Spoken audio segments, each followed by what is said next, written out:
the Rav's okay. For those who think Purim is the holiest day of the year, the holiest time of the year, how is it that we as humans were able to create a holy day that Hashem could create? Yeah, that's an interesting question. The question was, those who say from the Arizal that even Yom Kippur is a Yom Kippurim, a day like Purim, which implies that Purim is a higher level of spirituality even than the Day of Atonement. So the question would be, Purim was not created by Hashem. Hashem didn't ordain the holiday of Purim directly. It came from the Chachamim and it came from the Jewish people.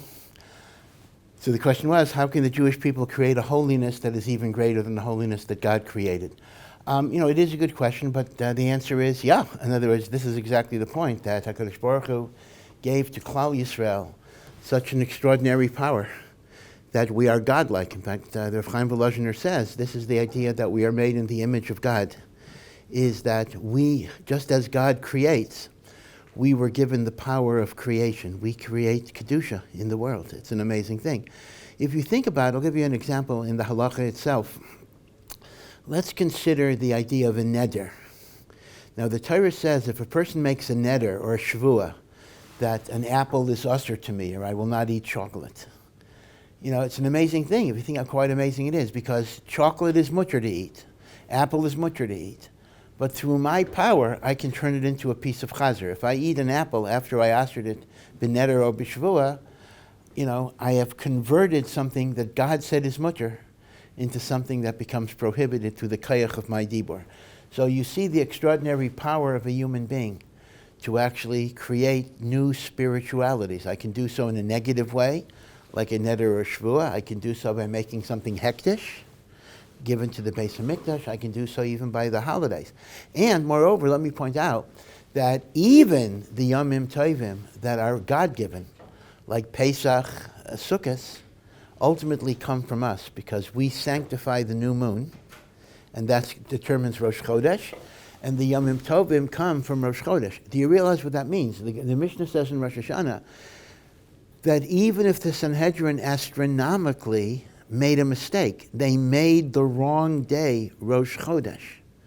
The holidays are counted not from the true astronomical new moon, but from the wrong day that the Sanhedrin said. Remember, that was a famous debate where Rabbi Yehoshua disagreed with the determination of when was Rosh Hashanah, and Rabbi Gamliel, who always fought with Rabbi Yehoshua, ordered him to show up on his Yom Kippur, right, which was the day after the Yom Kippur of the Sanhedrin. They had made it early, and show up with his money and with his cane. And Rabbi Yehoshua didn't know what to do. How could he desecrate the day that he thought was Yom Kippur? And what did Rabbi Akiva tell him?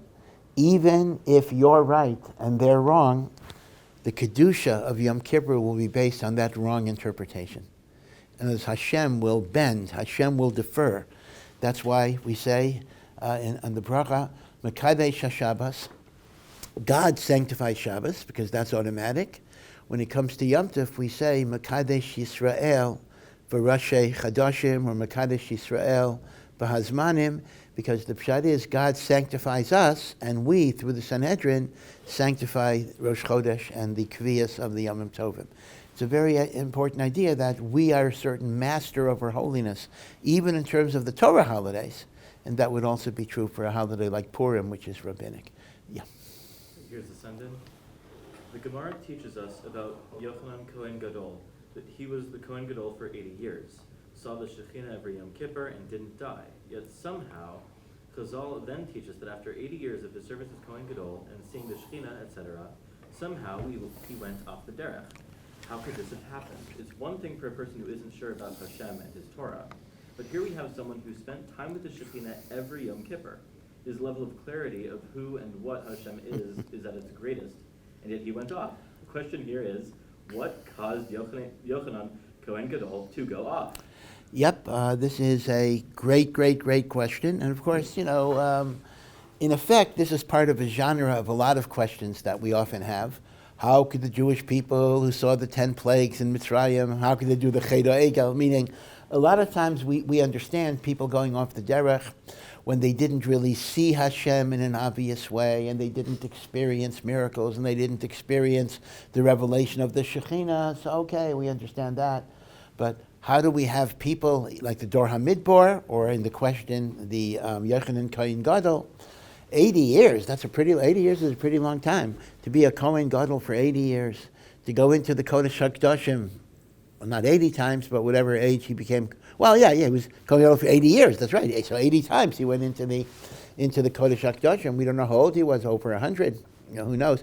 Because presumably you could not be Kohen, just in terms of age, you could not officiate as Kohen Gadol before the age of 20. So we have to assume that when he became a tzedukah, he was at least 100 years old, and maybe even, who knows, maybe even older than that. So the truth is, I don't really have an answer. Really, what you have to do is you have to thereby conclude, as the Gemara itself says. The Gemara applies the Mishnah in Pirkei Avos that says, Al tamin biatzmecha ad yom mosecha. Do not be totally confident in yourself until the day of death. In life, we often think we've already achieved a certain level. Okay, yeah, I could become better and better and better, but I'm not going to backslide. I've already achieved a certain level, and I know I will never go below that. Right? We think that naturally. I've already done that. And the lesson is, there is no such thing as any type of guaranteed spiritual level that you can be at. No matter how high you think you've gone, you can lose it all. That's sobering. That's a bit of a depressive thought. But it's similar, the Havdil to what Thomas Paine said, American Revolution. The price of liberty is eternal vigilance. A person needs eternal vigilance not to lose their madregos of spirituality. An example that's very striking is on Yom Kippur. The Kriyas HaTorah of Yom Kippur is Parshat Acharon. So in the morning, we read the first half of Acharon, which is all about the Yom Kippur service, going into the Kodesh HaKadoshim. But then what happens is, by Mincha, we read the rest of Acharon, which is about not committing sexual violations, don't lie with an animal, And a person might wonder, I'm in the middle of Yom Kippur. I've been davening all day. I've been doing tshuva all day. I've been doing vidoy all day. So I got to be warned about not fornicating with an animal. Is that kind of really my problem, or not being with my mother? It seems to me that this is below me. These are things that are not addressed to me or to us who have achieved a spiritual level. But I would suggest that one of the answers is, you think you've achieved some high level. Beware that you're even prone to the lowest levels of people. And that is what happened to Yochanan Kohen Gadol. Now, I understand that I didn't directly answer the question yet. So the question still is, okay, but tell me what happened. Tell me what was the process that led Yochanan Kohen Gadol to be astray, given the reality of everything that he saw and everything that he absorbed. The short answer is that a person is capable of convincing himself of everything, meaning he was a tzedukah. Okay, now, a tzedukah was not an atheist. A tzedukah believed in God. A tzedukah simply said the oral law was made up and the oral law was not emes. So theoretically at least, I could go to the Holy of Holies and I could see the Shekhinah and I could be a tzedukah, because I could still tell myself that I convinced myself through the Yetzer Hara that all of this rabbinical stuff was sheker v'chazav. In other words, your question would have been a bigger question if the pshat would be he stopped believing in Hashem. So then you could ask, how could he stop believing in Hashem? He experienced the Shekhinah. But if you understand that a tzedukah also had emunah in Hashem, but the avla was he denied the oral law, so you could understand that the Yetzer Hara could make a person reconsider and perhaps come to the conclusion that all of the theology that I was taught was not emes, right? So it's not necessarily inconsistent, but it did come from the Yetzer Hara. It did come from the idea that even the most righteous person could be led astray. Now, there's a huge machlokus. I don't want to go into the historical controversy about this, but you'll remember the hero of the Hanukkah story is Matisyahu ben Yochanan Kohen Gadol. So there's a big machlokas among the Meforshim. The words Kohen Gadol, who are they referring to? Is it Matisyahu, the son of Yochanan the Kohen Gadol? Or no, it means Matisyahu the Kohen Gadol, who was the son of Yochanan, meaning Matisyahu was the Kohen Gadol. Or does it maybe mean both? Matisyahu the Kohen Gadol, who is the son of Yochanan the Kohen Gadol.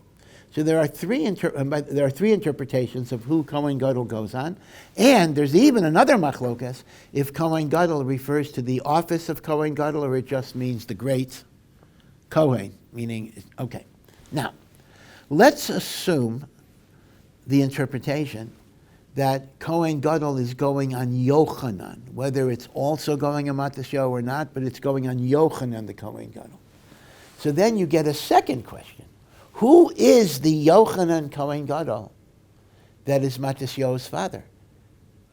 So there are some who learn, and again, no hate mail, please, because I know it's a machlokas, so you don't have to tell me. But there are some who learn that the Yochanan Kohen Gadol is none other than the Yochanan who was Kohen Gadol for 80 years, who became tzedakah. So this adds a certain personal tragedy to Matisyahu's life, that he had a righteous father who at a very, very advanced age rebelled against the Torah. It could be, if I could psychoanalyze it a little bit, that maybe the reason why Matisyahu had such a visceral hatred of Hellenism, and he felt he had to fight it in a literal sense, is because he saw the chorban of Hellenism in his own father. If you say that the Yochanan Kohen Gadol was Matisyahu's father. Now again, I'll repeat, there's even a machlokas of the word Kohen Gadol means, and there is a machlokas which Yochanan Kohen Gadol is there, because the truth is there were several Yochanan Kohen Gadols, and only one became a tzedakah. For example, to give you an example of the confusion, the din of Demai, familiar with Demai. Demai is the rabbinic enactment that grain that you buy from an amoretz, you must take off maaser, even though most amoratzim did take off maaser, but some didn't. And he enacted, Yochanan Kohen Gadol enacted the halacha of Demai. And that became part of the halacha, Demai, that which I buy from an amoretz must be tithed. I don't have to take off truma, because since truma didn't have a shiur, even amoratzim took it off. But maaser that had a shiur of 10%, the amoratzim did not take off. So the question is that the same Yochanan Kohen Gadol who became a tzedakah, meaning we actually have a takana from him, or is that a different Yochanan Kohen Gadol? So there's a lot of uncertainty. Some say that's a different one who was a tzaddik, and that was the one that was Matisyahu's father. Right? So there's a huge machlokas. The history of who is Matisyahu ben Yochanan Kohen Gadol connects a lot to the question that you're raising. Yeah.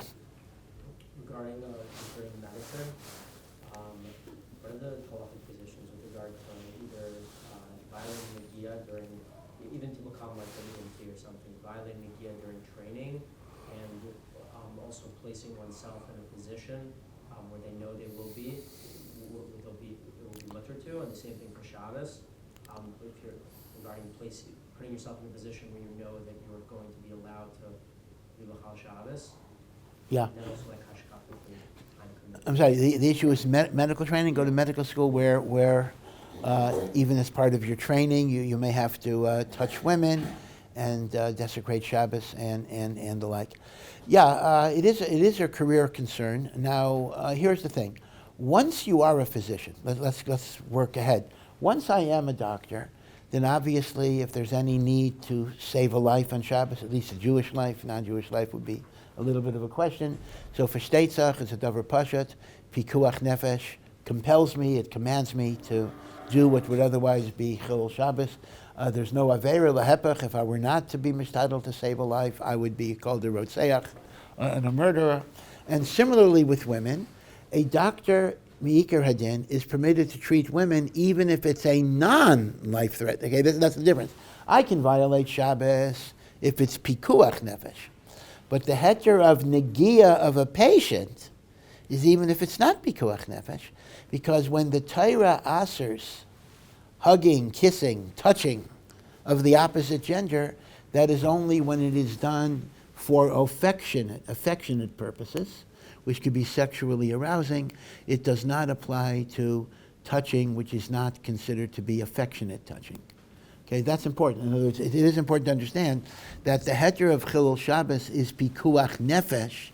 The heter of negia of a female patient is because it's not negia shel chiba, number one, and even negia not shel chiba is asher midrabanan, not d'oraisa, but the rabbanan were not gozer for sickness or the like.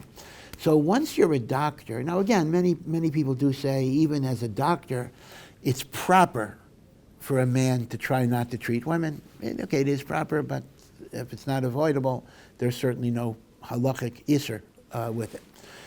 So the question then becomes, okay, as a student, I got to do a lot of these things in training, so what do I do?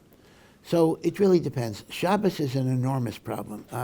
Many in the modern Orthodox community, many, not all, I don't want to impugn anybody, many kind of have this imaginary heter called, if it's for medicine, it's mutter. They'll literally do anything on Shabbos. They're Shabbos observant people, but they think if it's part of my medical training, for sure it's mutter no matter what. That is absolutely a tremendous mistake. That is absolutely wrong. And any medical student has to sit down with his posek and go through things item by item by item by item. What is mutter, what is usher? When can I tell a goy to do things? And there are going to be heterim to tell a guy in hospital situations and the like. Now, vis-a-vis female patients, however, to a large degree, the heter may still apply because l'maisa, it's not for affection, it's not for sexual arousal and the like. So the negia shel chiba heter may very well apply. The pikuach nefesh heter does not apply unless it is pikuach nefesh. But the notion that I'm training to be able to save a life, that is not a valid halachic svara, you see. Pikuach nefesh only allows actual interventions that save lives. It would not encompass training. So in a sense, the issue of women might be more lenient than the issue of Shabbos that has to be navigated. So then the question becomes, okay, so if we have these heterim in place, still, as a matter of hashkafa, should I avoid professions in which I'm going to have to engage in these compromises? I would say, by and large, no, meaning to say, if being a doctor is a positive thing, you're doing mitzvos, etc. So I would not be dissuaded because I'll have to violate Shabbos for pikuach nefesh or negia. But I'll tell you where you're going to have a problem, and that is, I am positing the hypothetical pure standard where every decision you make will be consistent with halacha, so the fact that you may violate Shabbos, it's not really a violation. In the real world, however, medical students are often going to be forced to compromise on halacha. In other words, in the real world, they're not always going to live by that standard. In the real world, they're going to follow the modern Orthodox medical school heter that everything's mutter. Now, if that's going to be the situation you're going to be in, then eino chinami, that is a reason to avoid the profession. You see the difference I'm making? Meaning, to the degree that my decisions will be halachically proper when made, they don't have to dissuade me from choosing that course. But as I say, you won't always be in a position to be able to make those halachic decisions. And Yep. like isolated, if you look at it, somebody, let's say, in like a, I guess not real world scenario would be like an ER doctor or something with constant book nefesh, and you're working on Shabbos. Does that question still arise? Just if you're only doing book nefesh on Shabbos, where it's mutter? So I'm sorry. So the question is what? Yeah. Is there a tzad to say that to train to be able to perform in a situation where it's definitely mutter to be l'chal Shabbos? Is there something wrong with that in any way? Well,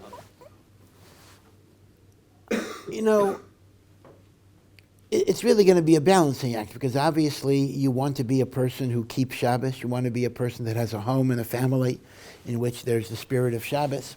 So certainly it is a factor that if I'm going to choose a profession where my job is not to have Shabbos, I think that would be an extreme situation. It's one thing if you have a rotation and every 2 months you're on Shabbos versus every single Shabbos. So I think at some point you're going to have to say that's not the profession, or that's not the specialty that I necessarily need to go into. There's a massive concern today of bug infestations in leafy vegetables like lettuce. It even heard that bugs can be inside the leaves and therefore can't be washed off. And even when you check them visually, you kind of need a keen eye to check, what's a bug, what's not. Also, lettuce is one of the most popular vegetables used for maror at the Pesach Seder, but one's risking a very serious isser by using it. I've read in some sources that one can also use horseradish for maror, whether it's grated or sliced. Would Rabbi recommend using horseradish, or is there a better technique to use lettuce in a more kosher way for the Seder? Yeah, so, Baruch Hashem, even though generally we go down in spiritual levels, but in certain areas, we have become a bit more careful in certain mitzvos than predecessor generations, at least immediate predecessor generations. And one of them has been kind of a consciousness of tolaim, of bugs, of insects. Sometimes we take it to an extreme. Sometimes we are actually overly machmir, but nevertheless, consuming even a single small insect may involve as many as 5 negative prohibitions, like eating an ant or whatever it would be. And that's why we have very elaborate protocols from kashrus organizations about washing the leaves, and not only washing, but even in soapy water, some have soapy residue, and putting them under a light and the like. Right? So some people, bichlal, don't eat these vegetables at all. They try to avoid all leafy vegetables because of insect infestation. And as you say, sometimes it's inside the folded part of it, so you can't even visually inspect it. So one of the areas where this comes up a lot is maror. The mitzvah d'Rabbanan, because when there's no korban Pesach, maror is d'Rabbanan. Unlike matzah, which has a separate pasuk, even when there's no korban Pesach, maror is only mentioned when there's a korban Pesach. So maror bizman hazeh is d'Rabbanan, but whatever it is, romaine lettuce is one of the most popular minim that we use for maror, and yet romaine lettuce can be heavily insect infested, and it can sometimes be hard to check. So the question should be, in order to avoid the issur of tolaim, should I go with something that's less infested? Now, coarse radish is a very, very logical candidate. In fact, in Eastern Europe, in Poland, if you have family or parents who came from Poland or the Ukraine or Lithuania, their maror was always horseradish. Romaine lettuce did not grow in that type of the country. So I grew up, basically, I didn't do romaine lettuce till I went to yeshiva.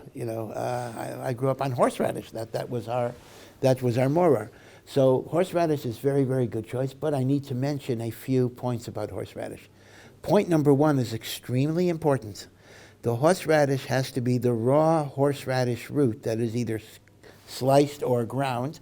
It cannot be the horseradish in the jar, even if it is certified kosher lePesach by a reliable hashgacha. And the reason is, maror has to be a raw vegetable. It cannot be a cooked or pickled vegetable. And the horseradish in a jar is pickled in good kosher lePesach vinegar. So it's kosher lePesach. You want to have it with your fish during the meal, that's perfectly okay. I'm not saying you can't eat it during Pesach, but you cannot be yotzei with maror. Now, a lot of people, sometimes even from people, make this mistake. I've seen people take horseradish out of a jar. Well, first of all, if it's red horseradish, bichlal, that's not good, because red horseradish is horseradish mixed with beets. Beets are not kosher for maror.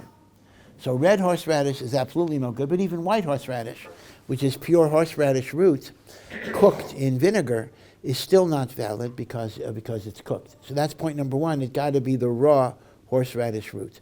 Now, point number 2 is a famous chumrah of the Yeshivas HaMishpat, but he also wrote a Perush on the Haggadah and Psak Halachas, where the Yeshivas says, that you're not yotze with ground horseradish, because the bitterness dissipates very quickly.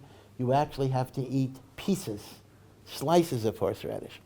Now, some people say to eat slices, to eat a kazayas of slices of horseradish in the requisite amount of time might be a matter of pikuach nefesh. It might be very, very, very hard. So most of the velts, even if they use horseradish, will be somech on ground horseradish, and they'll spread it out before the Seder, so some of the bitterness will dissipate. But some people are choshesh for the Nesivas' shita. A lot of people like to have a mixture because romaine lettuce is not so bitter, really. It has a slightly bitter taste. So they combine the lettuce with the horseradish, but that doesn't solve the toloim problem. So if you're asking me, is horseradish an option? It absolutely is an option, but once again, you're going to have difficulty with the kazayas. The kazayas of a raw horseradish, even ground up, and kal v'chomer if it's pieces, is going to be difficult. Now, it is said b'shem Rav Aaron Kotler that Rav Aaron Kotler's matured not only romaine lettuce, he matured iceberg lettuce. He said iceberg lettuce he considered to be a species of maror. Now, obviously, it's not bitter. I mean, romaine lettuce, too, is not bitter in the sense of horseradish, but it has a slight, bitter taste, and that's considered to be enough. Now, if you follow Rav Aaron Kotler's psak, that iceberg lettuce is valid for maror, that is much less likely to be insect infested. That is much easier to check, etc. But that would be. But as I say, many people do not agree with Rav Aaron. Belgian endive is also a valid species for maror. But again, endive can have the same insect problems as romaine lettuce, so you may not be gaining anything by that. But it is interesting. It just highlights how important the tolaim issue is, because the whole mitzvah of eating maror is midrabanan. On the other hand, if you ingest one insect, you could be over on 5 lavin of the Torah. So in effect, if you had a choice between eating an insect-infested piece of lettuce or not fulfilling the mitzvah of maror at all, it seems very clear that the preferable choice would be, I'm going to skip the mitzvah of maror, ad kedei kach. That's how chomer it is. Yeah. What is the Rav found to be the most effective strategy for maintaining appreciation or sympathy for everything that Hashem does, even as times get more difficult, just more broadly or in people's personal lives? And then how do you balance that out against the human element, right? So obviously, if you have a sick child and you're really happy, on the Torah or whatever, it seems very callous and it seems very strange. So where's the... Yeah, so number one, what is the strategy, or what is a strategy to kind of have a positive attitude of gratitude to Hashem, even when times are difficult, times are challenging, either on a communal level or my individual circumstances in life, and it's hard to be upbeat, and it's hard to be positive, and what am I supposed to do? Well, it is a struggle that we all go through, but part of it is to draw on your power of memory, meaning to say, certainly people have had many, many positive circumstances in their lives. And in a way, this builds up a bank account. God builds up a bank account with you, meaning to say, that God has taken care of you in the past. You know that God has shown you his love. Right now, I'm going through a period where I don't necessarily see that. But I can have a certain trust that if God in the past has taken care of me, he's taken care of me even now. The Rambam in the Moreh Nevuchim discusses a philosophical question. It's kind of a very general philosophical question. Is there more suffering in the world than there is good? Is life primarily good with suffering, or is life primarily suffering with the scattering of good? Is life more good than not good, in the general sense? So the Rambam has an interesting conclusion. The Rambam concludes, I'll prove to you that life has more good than bad, because why do we get surprised when bad things happen? Meaning to say, there is a notion that bad is somehow not the norm. Because if it would be the norm, It would not engender within us a sense of outrage and a sense of betrayal.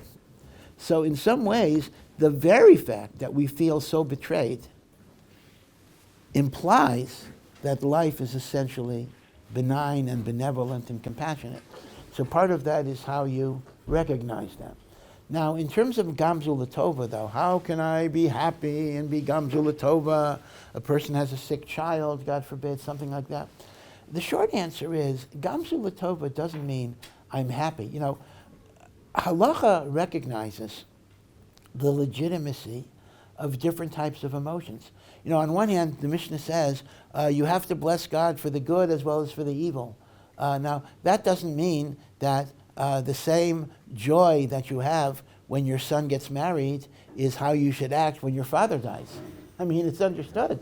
There's times of sadness and times of joy. And in times of sadness, be sad, grieve, cry. We don't deny the legitimacy of those feelings. But the Gamzu Latova is a deeper idea, that even in my grief, I trust that there's a purpose, there's a meaning. It's not random, it's not chaotic, it's not meaningless. Okay, so the avoda is not so much, how do I be happy when I suffer a loss? For a while, you're not supposed to be happy. You know, you mourn. But it means, how do I come to an understanding that ultimately there's a reason for these things? And that does come based on the bank account, Kaviyachal, that HaKadosh Baruch Hu has built up with you. That God essentially is taking care of you. God is looking after you. And ultimately, that's how you develop emunah ubitachon. You know, I mentioned in another context that there is an idea that just like you develop, if you want to do weightlifting, so you develop your capacity to lift a heavy weight by starting with lighter weights, and then you build up. So emunah, too, has a concept of emunah muscles. And you start by building up emunah when it's an easy thing to do. Like good things are happening, so you think about chastei Hashem. You accustom yourself to notice things, to be grateful. And that way you kind of create a framework where you see a Gamzu Latova, and that eventually prepares you for the difficult experiences, where it's harder because you've built yourself up in a certain mode of reflection that can carry over to the more difficult circumstances. Yeah. If Talmud Torah is Keneged Kulam, why was there anything else? Yeah, it's a good question. Talmud Torah is equal to everything, so why have everything? You know, why is there davening? Why is there Shabbos? Why is there kashrus? Why is there anything? Talmud Torah will give me everything that I need. Why do we need anything else? It actually is a very, very good question, but the emes is the following. The emes is that the Gemara in Kedushin itself says that the greatness of Talmud Torah is the vehicle that brings you to mitzvos. In other words, the greatness of Talmud Torah is not Talmud Torah only in the abstract. The great Gadol Talmud shemevi lidei maaser. So HaKadosh Baruch Hu created a world, a universe, that has spiritual needs that have to be met in order for divine influence to come into the world. And each mitzvah opens a particular gate, a particular portal, a particular delivery system of the hashpah. Tefillin does something, and Shabbos does something. So it's true that Talmud Torah itself might be the most powerful force, but we need individual mitzvahs to open up certain valves and the like. And therefore, the greatness of Torah is not only its intrinsic value, but precisely because it's maybe lidei maaser, which implies that we need the maaser. It's an important point, because sometimes in the yeshiva worlds, your type of question is actually something that is a very logical consequence of the yeshiva world, because you read Shar Daled of the Nefesh HaChaim, and Rav Chaim Volozhiner, and he talks about Torah, more than 30 chapters devoted to the power of learning Torah. You actually feel, after you finish it, like, why is there anything else? And yet, part of the problem is that people only read the fourth chelik of Nefesh HaChaim. They don't read the first three. And in the first three, Rav Chaim actually shows why we need mitzvos as well. Mitzvos open up special gates that bring special benefits to the world, and without those gates, the revelation of God is incomplete and defective, and the spiritual state of the world is defective. Yeah. Here's another send-in. We learned that even B'nai Torah are chayav to fight in a melchemet mitzvah. Yeah. However, in a situation like this, in which the government returns land to our enemies, funds them monetarily, and releases them from prison to return to fight us, how could this be classified as a milchama in the classic definition of the word? Yeah. So this is the question of 1,000 faces, meaning to say every week the question is asked, but it's always asked in somewhat of a different way. The idea of whether we are involved in milchemes mitzvah, right? There are two types of wars. There are what are called optional wars, which we cannot fight today because they require a Sanhedrin and a melech that we don't have. But then there are what are called obligatory wars, milchemes mitzvah. And one of the categories of milchemes mitzvah is to protect Am Yisrael from an enemy that wants to destroy them. And the huge question is that we are engaged in a war against Hamas. Hamas wants to destroy us. Does this classify itself as a milchemes mitzvah? And that's a very important question, because if it is classified as a milchemes mitzvah, there might be a requirement of universal conscription, including B'nai Torah, although not necessarily. Some will exempt B'nai Torah even from milchemes mitzvah. In other words, there are two questions here. Again, just to give you the questions. Question one is this a milchemes mitzvah? That's question one. Question two is, if it is a milchemes mitzvah, does it automatically follow that there are no exemptions for full-time Torah learning? Again, I will repeat, these are two separate questions. If it's not a milchemes mitzvah, then the issue doesn't start. Of course, there's no obligation for you to fight. There are exemptions. If it is a milchemes mitzvah, there are normally no exemptions, but then you get into a question that maybe B'nai Torah who are learning might be exempt even from milchemes mitzvah. This is the mashmos of the Rambam. We've talked about this many, many times before, and as I say, I am a little reluctant to get into it yet another time.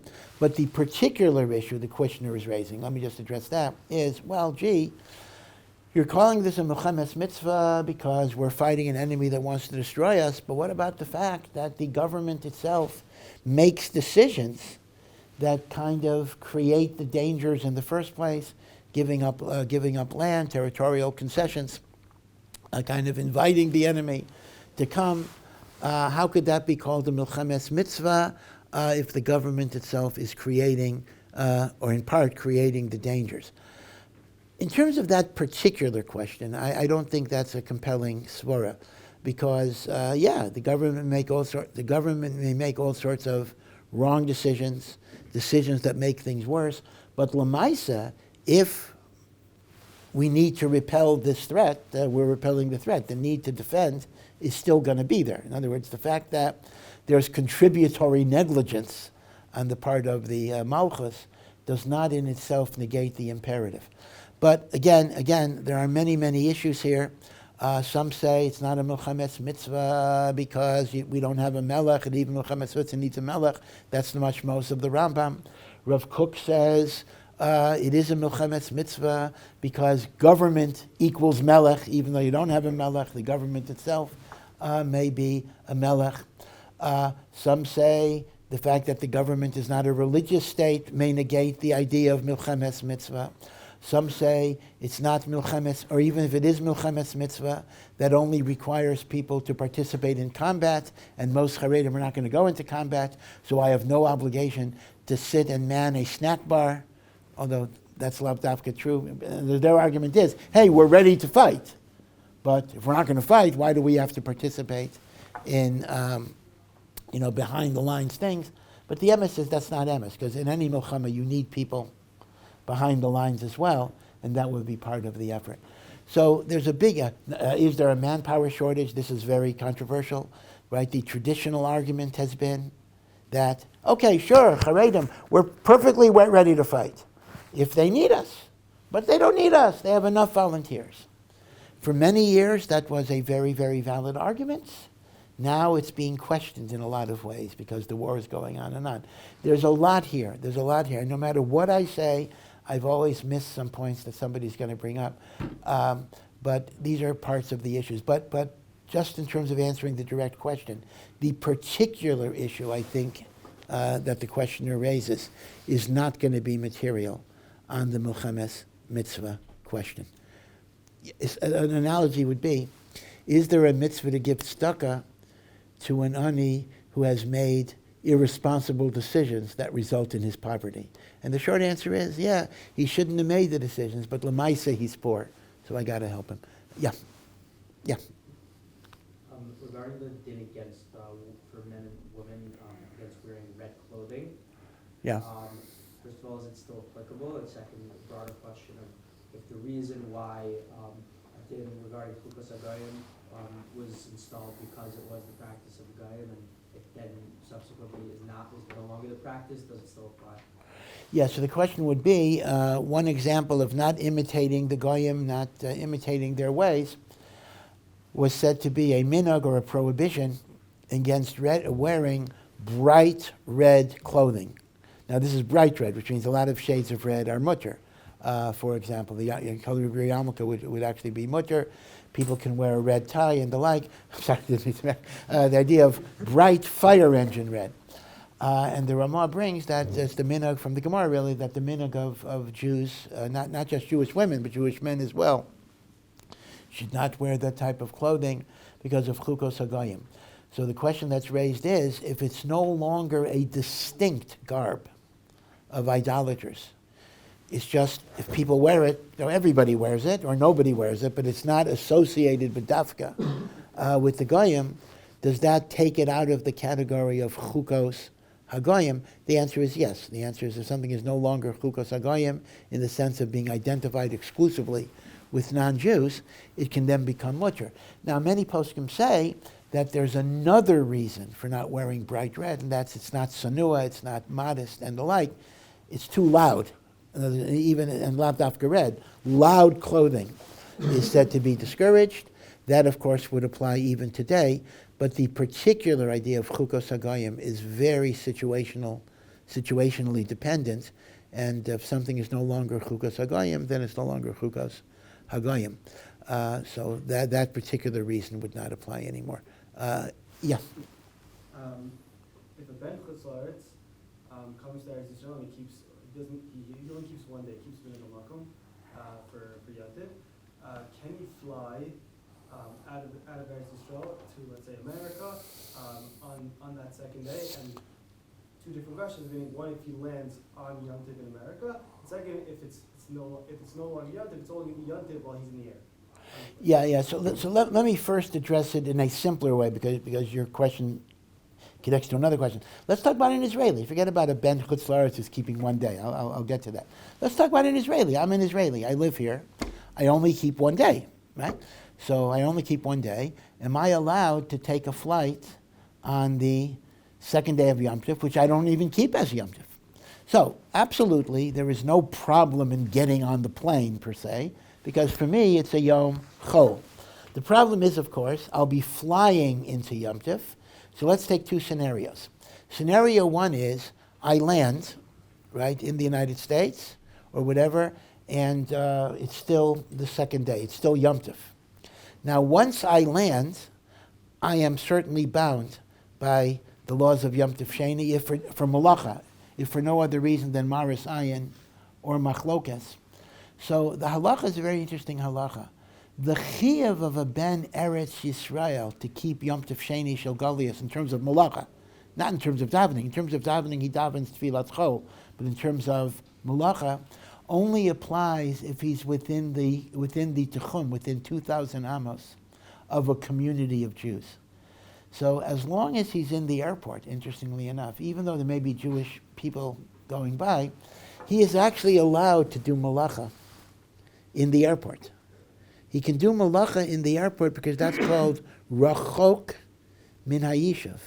But he would not be allowed to take a cab into the Jewish community unless he would not be arriving till after Yom Tov. So it's interesting. So he would be allowed to leave the airport, let's say, 40 minutes before the end of Yom Tov, because he wouldn't be arriving in the Jewish community till after Yom Tov, right? So that's a very interesting concept of rachok min hayishuv, rachok from a Jewish yishuv, and we don't treat an airport as part of a community itself.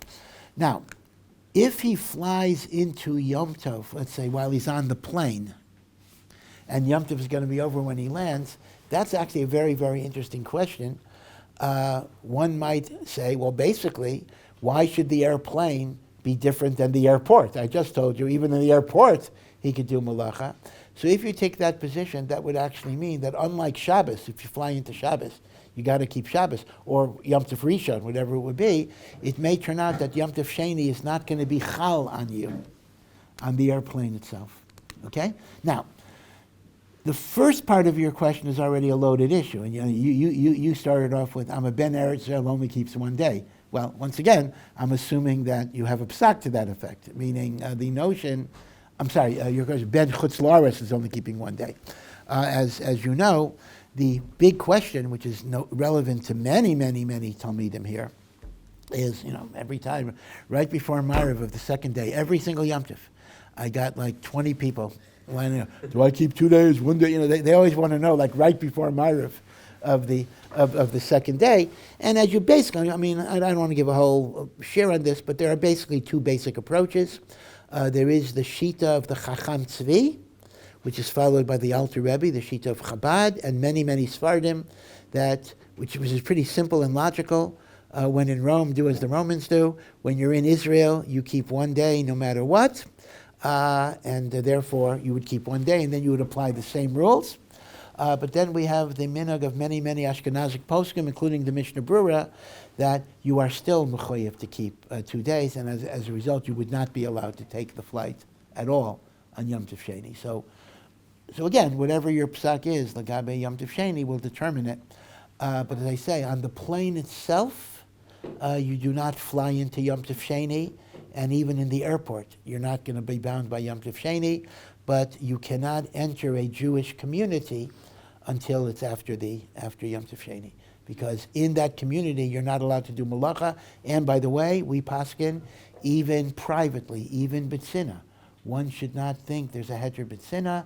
The Taz does say malacha b'tzina is mutter, because you're not causing machlokas.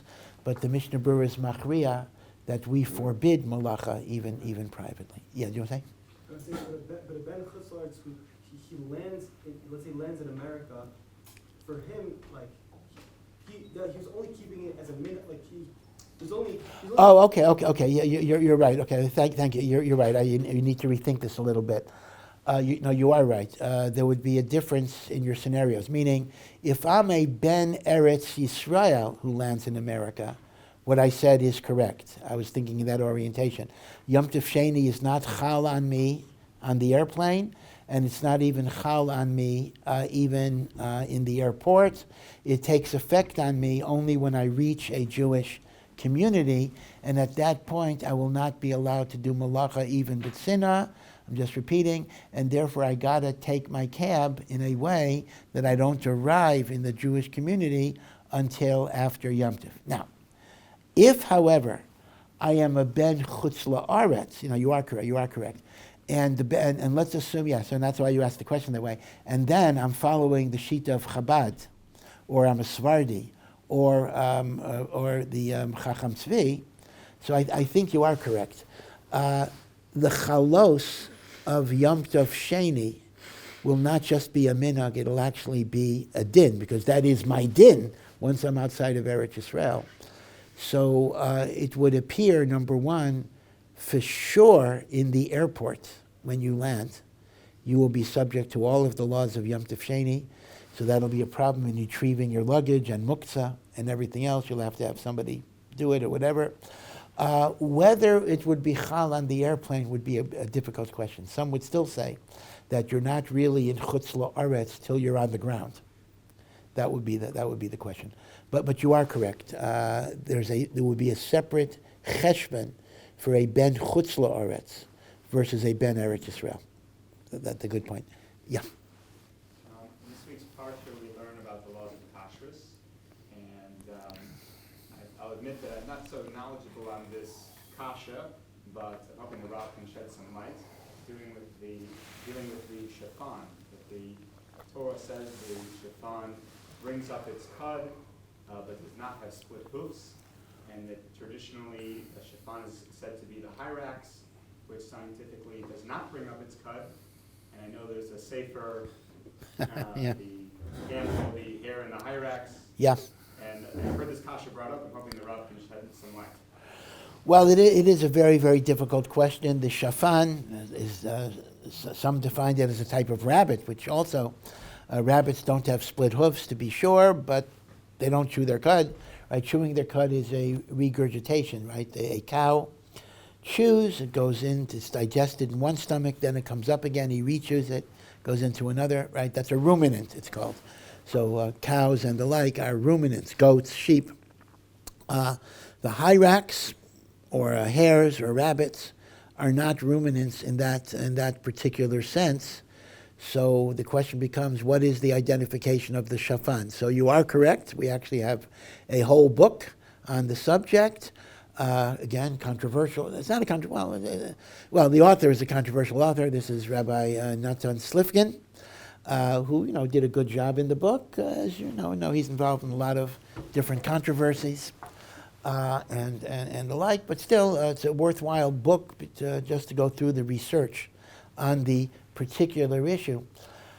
Some have suggested, and maybe it's a dochak, that the idea of chewing a cud is not limited to pure ruminants, but you sometimes find that some animals actually they eat either they eat their excrements or they eat something that they regurgitated quite literally, and even though it's already on the ground, it's already left their mouths, that would satisfy the criterion of chewing cud.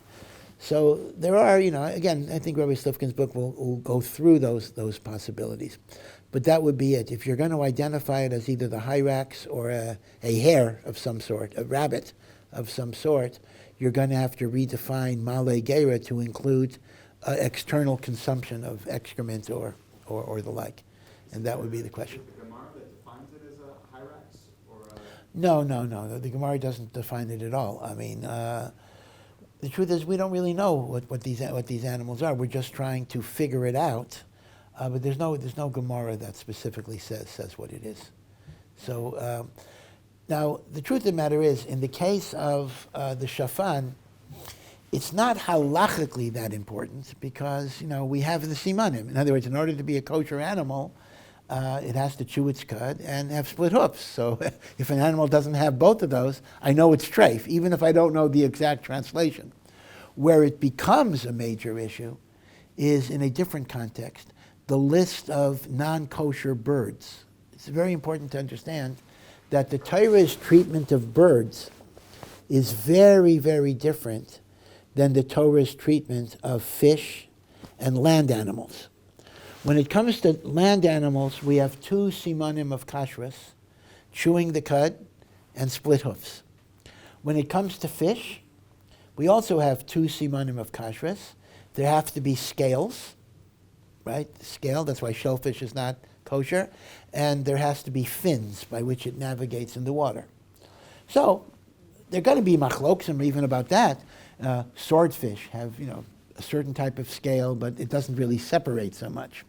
All right, so they're going to be machloksim, but at least we have simanei kashrut. When it comes to birds, the Torah does not give you signs of a kosher bird. The Torah gives you a list of 24 birds. It says, you may eat all birds except for the following list of 24 birds. Now there, you understand that theoretically, accurate translation is going to be much more important there. Because if it's one of those 24, it's treif. If it's not one of those 24, it's kosher. And of course, as you would expect, virtually every single one of those 24, we don't really know the translation for. So we really don't know what is a kosher bird, what is not. Chazal had a Masorah that all 24 share certain characteristics, kind of they're birds of prey or the like, and therefore if it's not a bird of prey, we know it's not on that list. But that also means there might be birds of prey that are theoretically kosher, but since they might be on the list, we don't eat them. But because of this, there is a rule in the Shulchan Aruch that we are only allowed to eat birds if there is a Masorah, if there's a Masorah from past generations, meaning we stop bringing in new birds. We have to only go with Masorah. And that has created a lot of interesting controversies over the past hundreds of years of new birds, which seem to have the same characteristics as kosher birds, but we don't know. A very good example was turkey. Chicken was already known from the old country, from the time of the Gemara, to be a kosher bird. So chicken is the Masorah par excellence. Turkey is native North American, right? Turkey was not known to European till the 19th century, really, till it got over there. So there were families in Russia that had a Masorah, a tradition not to eat turkey because turkey was not, there was no Masorah to eat turkey, and therefore they were not going to create it. Rav Herschel Schechter of Yeshiva University actually has a chumrah. He didn't impose that on his family, but he does not eat turkey for that particular reason. You know, maybe he didn't like turkey, but he said he doesn't eat turkey because he was makabel on himself that particular Masorah. Now, l'chayra, that's a strong argument because if an oif needs a Masorah, there was no Masorah on turkey. But so then you get into a real complicated area about hybridization.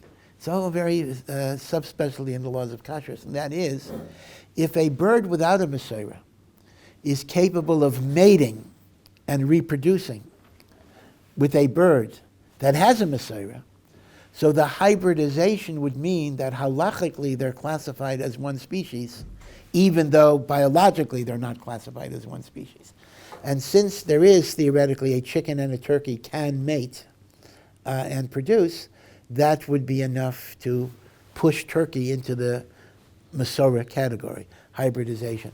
Another example was, which was a big issue, this is pre-Civil War American psak halacha, right? There weren't that many Orthodox rabbis in America before the Civil War and the like, but there were some. Avram Rice, a Talmud of the Chassam Sofer, was in Baltimore, and the like. So the Muscovy duck, a certain type of duck, but it was different than other ducks. You know, was it kosher? Was it not kosher? A lot of controversy. Muscovy duck also was an American thing, and there were poskim who said it's usser, and poskim who said it was mutter, and Rav Ram Rice had a big correspondence about the Muscovy duck. So the issue of shafan is an interesting limud HaTorah problem, but it's not practically that important because we know what is a kosher animal, what is not. When it comes to birds, translation is very, very, very critical because you have no other list of simanim other than the listing of the 24 birds. Yeah. When will we stop saying Tehillim after davening? When will we stop saying Tehillim? Well, when Mashiach comes, we'll stop saying that Tehillim. But I think, at a minimum, the Milchama has to be over, meaning there are still people fighting, there are still hostages who are, again, imagine what it's like to be in captivity for so long under, number one, conditions of great deprivation, and number two, conditions in which any second you don't know what's going to happen to you. I mean, imagine psychologically that type of environment. So there are still people in grave, grave, grave danger that need rachamei shamayim. So we're going to say Tehillim until that particular danger is over. B'ez Hashem, it should be soon. Yeah. So it's more common, by the letters, to see that they have certain meanings, right? That Gimel's like chesed, Bet is like duality or like the gracious and so on. Well, do the vowels also have like meanings more clearly associated with them, or is that like? Yeah. Well, again, we have what are called tamim. Tamim are the trup, right? The musical notations of Torah, Nevi'im, and Kesuvim. And we have nekudos, which are vowels. And we have tevos, we have words, which are the letters. words, and we have osios. This is called tansa. Tansa is a Kabbalistic abbreviation. Taimim, nekudais, tevos, osios. Each one of those levels has very, very profound meanings in Kabbalah. Each represent a different spiritual universe. Now, we're not so conversant necessarily with them, but there is no question that nekudos have a very, very deep meaning, and in some ways, nekudos Kabbalistically are even deeper than osios, because nekudos open, number one, they're hidden in the sense that they're not written down, and number two, they open up the meaning of a word, right? If I write a word in Hebrew which just has letters, the word can be several words, right? Without vowels, you could read a word in 5 different ways. It's nekudot that open up the inner panemius of the word. In a sense, nekudot are the keys to what the word is. So there absolutely is a deep meaning. The Gemara does not address it. In fact, let me share with you a question that I have. I don't have a real good answer to this. Let's take nekudos first. What is the origin of nekudos? Right? Nekudos, vowels. So the Gemara in Nedarim says, they were given by Hashem to Moshe as part of the oral law. Now, what does that mean exactly? Number one, it doesn't necessarily mean that the symbols were given to Moshe, right? A kamatz is a T, right? A patach is a horizontal line. We don't mean Hashem gave Moshe, the kamatz should be written as a T. And the reason is because there were different systems of nikud. The particular symbols that we use for vowels were created, were invented in Tiberia around the 600s or the 700s, and there were alternative nikud, right? Our nikud is mainly under a word. But in Babylonia, the nikud was above the word, and we have manuscripts that way. So we don't mean the particular pictorial representation was from God, and we don't even mean the names, patach, kamatz, because there were other names, right? There are other names for those. Right? So we must mean, the only thing that we can mean when we say it was given b'Sinai is simply how you pronounce a word was given b'Sinai. Meaning when we say the vowels were given b'Sinai, we essentially mean the pronunciation, which by definition is self-evident in a way, because Moshe heard the Torah orally, right? God didn't give Moshe a piece of paper to copy from, in which Moshe could have copied the letters and had no idea how to pronounce them. God said the Torah to Moshe, right? So it's automatically the case. If God said the Torah to Moshe, God is telling Moshe how to pronounce the words. So that's okay. So I understand that. The notion of nekudot were given b'Sinai is just another way of saying the pronunciation of the words were part of what God gave to Moshe. Okay, that's fine. What bothers me is the passage goes on afterwards and says, ta'amim, trup, tamei negina were given to Moshe b'Sinai. Now here, I want to know, and I'm literally not sure of this. I want to know, what does that mean? Once again, I don't think it means the names of the notes, pashta and the like, because once again, Ashkenazim have different names than Sephardim. And the problem is, I don't think it could even mean the way you sing it. Because Ashkenazim and Teimanim, right, they have different nigunim for Kriya. Right? So what are you left with? Meaning, when it comes to nikudot, so I could say, yeah, God didn't give us the names and God didn't give us the pictures, but God gave us the pronunciation. Okay, that's fine. But when it comes to tamim, if you factor out the name and you factor out the picture, the tzura, the way the trup looks, then what are you left with? And you factor out the musicality. So we have 3 things. We have the name of it, we have the picture of it, and we have the musicality or the tonality of it. And all of those vary across different groups. So what is left for God to give us if those 3 things were not given to us? So what does it mean that God gave us the trup? You know what I'm saying? Is it not clearly the phrasing and the Yes, so that's correct. That's correct. So one has to understand that we're used to the idea that the primary function of trup is to give you a way of singing the Torah. The truth is that was not the primary function. The primary function of trup is punctuation of the sentence. What is a comma? Where is there a semicolon? Where is there a full colon? Where is there a dash? Again, we're not, and the truth is, even a Balkari knows how to lane. And I'll include myself too. We're not so attuned. We don't always have the subtlety or the sensitivity to fully understand the importance of it. But the trup is essentially a punctuation system, and that's very, very important in terms of which notes are considered to be breaks and which notes are considered to be connectors.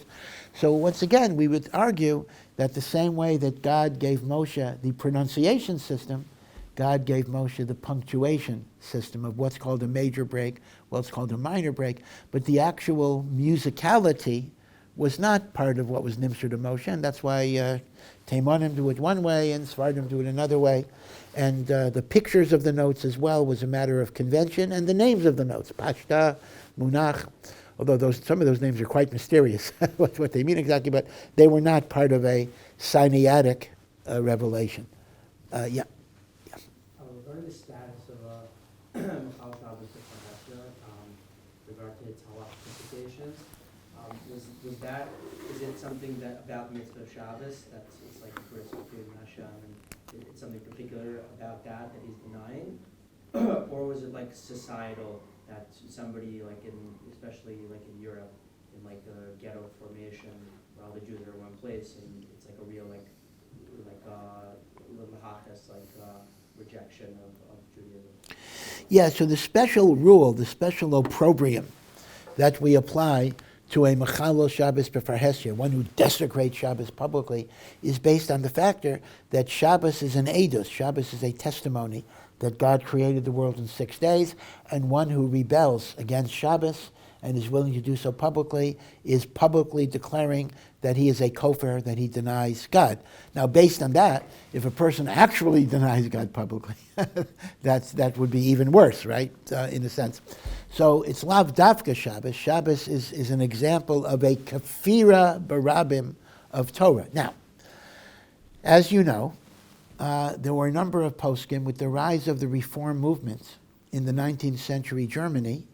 So one of the great poskim, the Rav Yaakov Ettlinger, who is the Aruch Laner, Chidushim on Gemara, and he was the Rebbe of Rav Shimshon Raphael Hirsch, the Aruch Laner.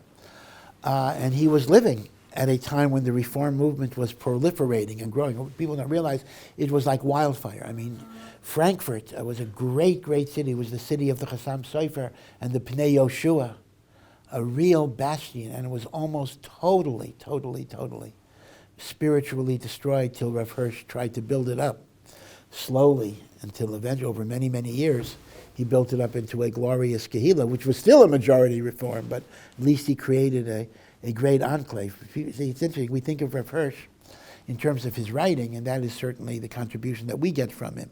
But one also has to recognize he was a tremendous, tremendous builder of communities in terms of building schools and yeshivos and from people, he took Frankfurt from mamish, a meis mitzvah mamish, to make it a very glorious Kehillah, which of course was destroyed with the Holocaust and tried to rebuild in Washington Heights. So Washington Heights, the famous Yucky community, is called Kahal Adas Yeshurun, and that is the name of Rav Hirsch's community. It is the direct successor to Rav Shimshon Raphael Hirsch's community in Frankfurt. So anyway, the Aruch Laner understood that there were many, many people who were raised in the Reform movement, and they never learned anything else, and they believed in God, but they were never taught about not doing things on Shabbos or whatever it would be, and therefore he created the idea that many, many Reformed Jews were not rebellious against HaKadosh Baruch Hu, but they qualified as Tinok Shenishba, the captive baby, and that's why the Aruch Laner matirs the wine that a Mechalel Shabbos, even before Hesia, would touch today, because they're not considered the kofar b'maaseh bereshis. that would have been in a more cohesive Jewish community. Not all poskim accept it, and in Eretz Yisrael, by the way, the poskim here tend to be very, very strict on it. But in America, the Binyan Sion, the Orchelaner's psak is widely followed. And Or Somayach more or less follows it as well at Shabbatons. Our mentors, they should be well, don't like the lowly yayin mavushal that most of us deal with. So they always want to bring special, non-mavushal, expensive wine. And of course, we got a problem with that, right? Mimela, because we have Talmidim, or not Talmidim, but people who are participating in a JLE program who are not Shomer Shabbos, right? And there's a big problem that they make the wine not kosher. But we allow it to be served because we more or less are somech on the Binyan Sion, but the Rabbeim or other people we whisper, don't drink that wine, whatever it is. I mean, there is kind of a private makam for people to be machmer. But this is a long-winded answer to basically say that yes, the societal changes within the Jewish community can very much have an impact on who is called the Mechalel Shabbos B'far Hesha. And by the way, it's not only relevant to wine, it's relevant to a lot of areas. It's relevant to who could be counted for a minyan, because Me'ikar Adin, a Mechalel Shabbos B'far Hesha cannot be counted for a minyan. Me'ikar Adin, a Mechalel Shabbos B'far Hesha cannot be called for an aliyah. A Mechalel Shabbos B'far Hesha who is a Kohen is not allowed to duchen. And yet, the prevailing hanhaga in American synagogues, by and large, is that we do allow this to happen, and it's all based on this yesod of the modern tinok shenishba. Because think about it. There was a time in which a majority of Jews were keeping Shabbos. And if you decided to buck the trend, you were being defiant, you were being aggressive, you were spitting on the Torah. So there's a certain status that you have. Today, Litzarenu, keeping Shabbos is the anomaly. I mean, the Jewish community, the vast majority of Am Yisrael, it's so disheartening. Don't keep Shabbos. Don't keep mitzvahs. So you can't look at a Jew who is following what everybody else is doing and saying, you are rejecting the Jewish community. It's not true. It's the other way around. He's doing what everybody else does.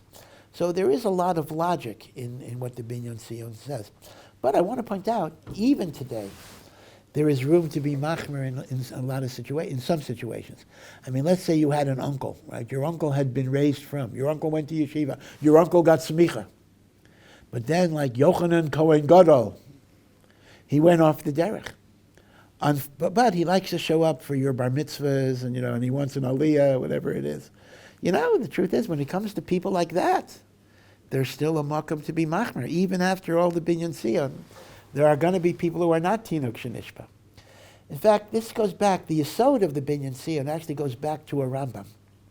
So there's precedent. He didn't just make this up out of whole cloth. The Rambam discusses the Karaim, the Karaites. There are still Karaites today, right? The Karaites had a similar philosophy to the Tzdukim, although they're not connected. Right? The Tzdukim kind of disappeared before the destruction of the Second Temple.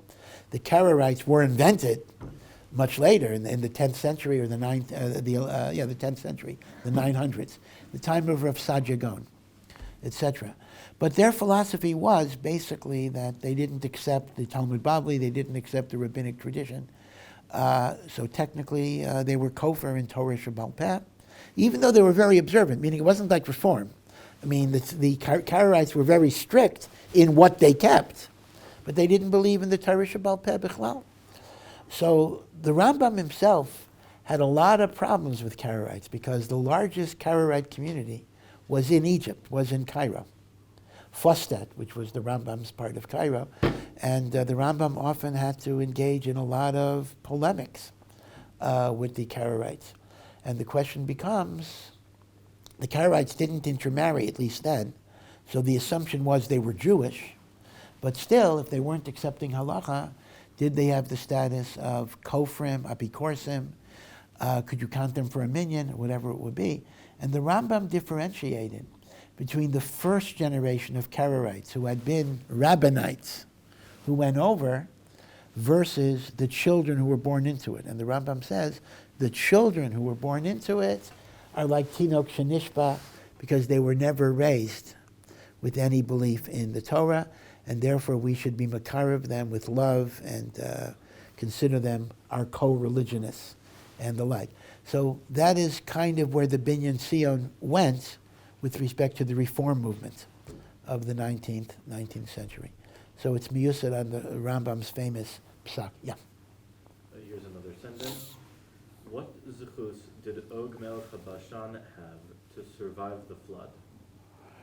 Yeah. So as you know, Og Melech HaBashan is one of those characters who kind of makes his appearance in a lot of places. He is the one who manages to hang on to the teva during the flood. He is the one who informs Avraham that Lot had been captured. He is the one who eventually Moshe Rabbeinu kills, but that means Og lived for hundreds and hundreds of years. If Og was before the flood, and Og is living in Moshe Rabbeinu's time, you're dealing with hundreds and hundreds of years, many, many centuries. Given the fact that people were not living that long by then, why was Og given the great sechus? Like, what was so special about Og that he merited this extraordinary longevity? So some understand it was actually a reward for the fact that he enabled Avraham to save Lot, which indirectly enabled the birth of Mashiach. In other words, Og has a role in redemption. Because remember, Og was captured by the 4 kings, right? And Avraham was informed by Og that Lot was captured, and Avraham rescued Lot in that military foray. Now, because Lot was rescued, that enabled him later to have children from his daughters, Ammon and Moab. And from Moab came Rus, the Moaviah. From Ammon came one of Shlomo HaMelech's wives, Naamah HaAmmonit. And the line of Mashiach comes both from Rus and from Naamah. Because remember, Mashiach is not only from David, Mashiach is from Shlomo. David had many sons. So the messianic line is specifically through Shlomo and specifically from his wife, Naamah HaAmmonis. So in a sense, Lot was given this arichus yomim because he had a chelek, even though it was unintentional, in facilitating geula, the coming of the light of Mashiach. Yeah. Chronologically backwards? It is chronologically backwards. So you have to, this is an interesting issue. The interesting issue is that sometimes HaKadosh Baruch Hu will give a person life because there is a vital mission that person will accomplish. Now, I understand that the question is, but he didn't do it yet, so why would it be him? Let Hashem use somebody else. And that would be a deep question, why it had to be Og to do it. But once we define Og as kind of having a chelek in the messianic revelation, so Hashem had to keep him alive to be able to fulfill that particular part. Yeah. Yeah, but why did Hagrid have that? Yeah. So that's a good question. Meaning, what was it? No, that is a good question. What was it about Og that God says, I need him around, that he should be the one that's going to do it? That is a good question. I'll look into it. I don't have a direct answer. Yeah. We were learning Soita, and on the first Amud there's a famous idea about preparing food as difficult as Kriyas Yom Tov. People say often at Shem Brachos and these kind of things. Yeah. But Rashi seems to say that that's referring to the second zivug, not the first. So, I'm going to have to look because here's the problem. The Gemara itself differentiates between first shidduch and second shidduch in a different context, because one says 40 days before you're conceived there is a voice in heaven that says, bas ploni leploni, which means marriages are predetermined in heaven. And then another statement is you get a shidduch based on your maisim. On that, the Gemara answers, the zivug rishain is predetermined. The zivug sheni is according to your zechus. So the Gemara does differentiate zivug rishain and zivug sheni in the sense of being predetermined versus merit-based. But I don't remember, and I remember I would check it, but would you say you remember this for Kriyas Yam Suf itself? is going in Zivuk Sheni, or are you thinking of that, the next part of that Gemara? Is the bit about maaser and Kriyas Yom Tov, are they linked or not? I would say they're two different things. The Kasher L'Zavkan is a separate mimer. By the way, let me tell you though, but I have another thing to tell you. The Gemara is mechalik between first Zivuk and second Zivuk in the sense of, is it lefi zechus or is it predetermined? There's a Meiri that says that any marriage, I think after 24, I think is his age, is already called a second marriage.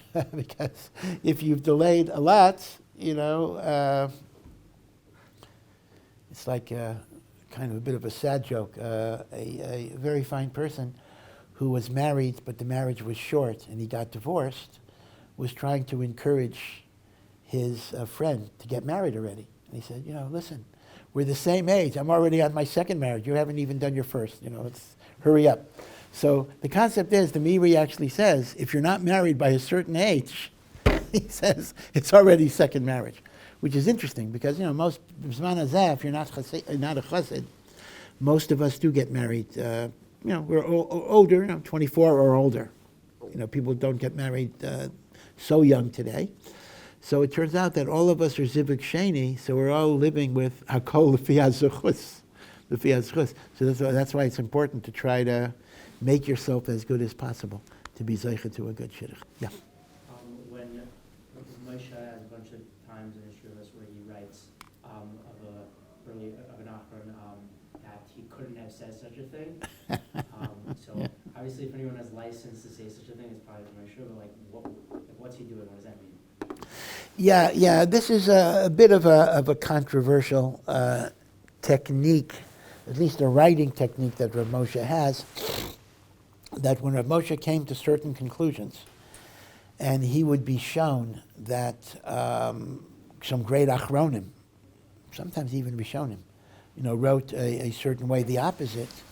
So Rav Moshe would say, couldn't have said it, it must have been a Talmud put it in, or somebody misinterpreted it, it's impossible. So one way of understanding it is this. One way of understanding it is, this may be an indirect way of Rav Moshe showing kavod, meaning like this. Rav Moshe has the right to argue with an Acharon for sure, right? So let's assume the Acharon said the opposite of Rav Moshe. Rav Moshe could have said very directly, okay, he says it, I argue, and I think I'm right and he's wrong. So this is a kavod way. So instead of saying he's wrong, Rav Moshe says, I don't think he said it, which means I would submit that if it would be someone that Rav Moshe couldn't argue with, I don't think he would have just said no. But I think, given that bein kach ubein kach, he's going to be cholek with him, so it's kind of a derech eretz to say. It's similar to Chavas Yoyer. The Chavas Yoyer said the following. There's an expression in the Gemara that seems to be derogatory. It often is applied to Rav, of all people. Kinayim v'shachiv Rav amar lahashmaisa. Rav said something that was shver. Says, Rav must have been falling asleep when he said it. It makes no sense. So it looks like you're insulting him. You're saying, this is such a shtus, only some guy falling asleep. So the Chavas Yair actually says, this was actually kavadik. It's basically saying, I know that Rav is so great, he never would have made such a mistake. It must have been, he actually was falling asleep. So I think Rav Moshe was maybe doing the same thing there. It's like the Ramban in the Hasagas, where it's like the Ramban forgot to add this mitzvah. Well, that's a little different. Maybe that's not so complimentary. The Rambam forgot. That's saying he forgot. Okay. By the way, one thing about the Rambam is so fascinating. The Rambam had a deliberate shita in the Mishnah Torah not to give you sources, right? The Rambam gives you halachas, and the Rambam doesn't tell you where he got it from. And the reason is because if he would give you the sources, he would be defeating the purpose of the work. The work was that you should just know the halachas without getting involved in all of the makaris. And from that time onward, one of the main things the Meforshim of the Rambam all try to do is identify the Rambam's makoros. I mean, this starts with the Magid Mishnah and the Kesef Mishnah, and even Rav Chaim Kanevsky. Rav Chaim Kanevsky wrote a sefer identifying makoros for the Rambam, because the makoros are not always straightforward. It's not just like from the Gemaras, from the Yushalmi, from the Tosefta, from Midrashim, some of which are lost, but we found a lot of them today. So it's a big thing. And all of this is because the Rambam did not give us makoros. So the Rambam writes in the Tshuva, he was asked where a certain halacha, I think it was by Ari Miklat, was, and the Rambam writes, I figured it would be in the second parak of Makos. I went there and it wasn't there, and I went somewhere else in Sanhedrin and it wasn't there and it wasn't there, and I was looking and looking and looking and looking. The Rambam himself couldn't remember where he got it from. And finally, it was in the middle of nowhere, so to speak. It was in the middle of a Gemara that had nothing to do with the subject at all, but Agav, the Agav. And the Rambam says he was mischaret. If God would give him more years, he would write a companion volume which would give you the exact makor for every single halacha, because he realizes that even he was not always able to remember where he got something from. It was fascinating. He could not come up. Someone asked him, where's your source? So I don't feel so bad. People always ask me, where's my source? And sometimes I can't trace it either. But the Emes says even the Rambam had that problem. Yeah. On Purim, lots of little kids come up to the streets asking for money. Yeah. Should you give to them? And if you do, does it qualify for maaser? Yeah. I feel so guilty. I feel like a real rotten, grouchy old guy. But I'll tell you this: the kids are either deliberately or unintentionally making a mistake. There is a rule for Purim: Kol poshet yad. Anyone who extends his hand, you're supposed to give. So the kids somehow latched onto this idea, and they come, they put out their hand. But the truth is, that's a toys. The rule of kol poshet yad is referring to an ani, meaning normally when a person says, I'm poor, I want tzedakah, you're allowed to ask for some type of proof. On Purim, you don't ask for proof. If somebody identifies himself as an ani, you believe him. But it didn't mean anybody who asks you for money you have to give to. I mean, I said, I can put up my hand, give me some money. I mean, there's no such thing. So a kid stretches out his hand for money. You don't have to give him money. That's why I feel kind of a little ashamed of myself. I was rushing on Purim. I had to go somewhere, and I didn't have money on me anyway. So a kid puts out his hand. So I feel awful. I should ask Michiel. I said, are you an ani? He said, no. He said, okay, whatever. Okay. Grouchy encounter. Okay, anyway. But the point is, there's no chiyuv. On the other hand, it's a nice thing to do in an indirect way because it increases the sweetness of the holiday for a child. So it's a way that you're making the Yom Tov. I mean, Purim, I think, has enough reasons that people are enjoying it. But it's another way of adding to Simchas Yom Tov, so I would treat it as a chesed. But you're certainly not Mekayim Matanas Li'Avyainim, you're not Mekayim tzedakah, you're not Mekayim maaser, you can't use maaser money for it. So, and it's based on a mistaken interpretation of Kol HaPoshet Yadai Nosnim Lo. Yeah. When the Sanhedrin is back very soon, could video cameras and DNA just be accepted into halacha, especially in the case of video cameras where it would render entire necessities of Shabbos no longer relevant technically? Yeah, this is a really, really fascinating question. People don't realize that when we will be zocheh to the reinstitution of a Sanhedrin of 71, and that will happen when Eliyahu Hanavi comes before Mashiach, and will be able to ordain people with the unbroken smicha from Moshe Rabbeinu. Because that's why we can't have a Sanhedrin, because we don't have real smicha, right? All of us who claim to have smicha are fakers. None of us have smicha, right? And again, there's a whole discussion. There was a passage in the Rambam that implied that Rav Chachmei Yisrael could recreate smicha, and for a short time, Rav Yosef Karo's Rebbe gave smicha, so there actually was a thought of that. But generally speaking, we seem to paskin that we don't have smicha today, and if we don't have smicha, we don't have Sanhedrin. So the Sanhedrin is going to be recreated by Eliyahu Hanavi, who will give smicha to different sekanim. But people don't realize how creative halacha could become once you have a Sanhedrin. All sorts of new things. For example, the idea that we have to keep a second day of Yom Tov in Chutz La'aretz because there once was calendrical doubt. Well, we don't have permission to abrogate that, but the Sanhedrin could. It's a drabana, and they could say, no reason today, we have instantaneous communication. And they could redefine different standards of evidence. Not for everything. I mean, they couldn't, for example, I don't think they could enact for a capital punishment that a video camera would be enough. because the Torah says Adam. If the Torah says Adam, Adam is Adam. But for a lot of purposes, to matter and aguna or the like, they could do DNA, they could do that. I mean, even today, there is machloksim, but they could be machria on those machloksim in all sorts of ways. So there's a tremendous amount of innovation that a Sanhedrin potentially has the koach to engage in. And that would mean that you would be free to submit your ideas. You would send them a proposal, they would debate it, they would come to a vote on it. Okay, one more. Yeah. It says in the Art Scroll Siddur that during Pesukei de Zimra there's a certain pasuk for Osheva covered the Fanecha, right? Yes, in Vayivarech David, yeah. Right. And you should give tzedakah then. But it's firstly you're in the middle of Pesukei de Zimra, so you have to walk across the medrash. Also it's in front of everyone. But not better just do it right at the start when it's more private and it's easier to just.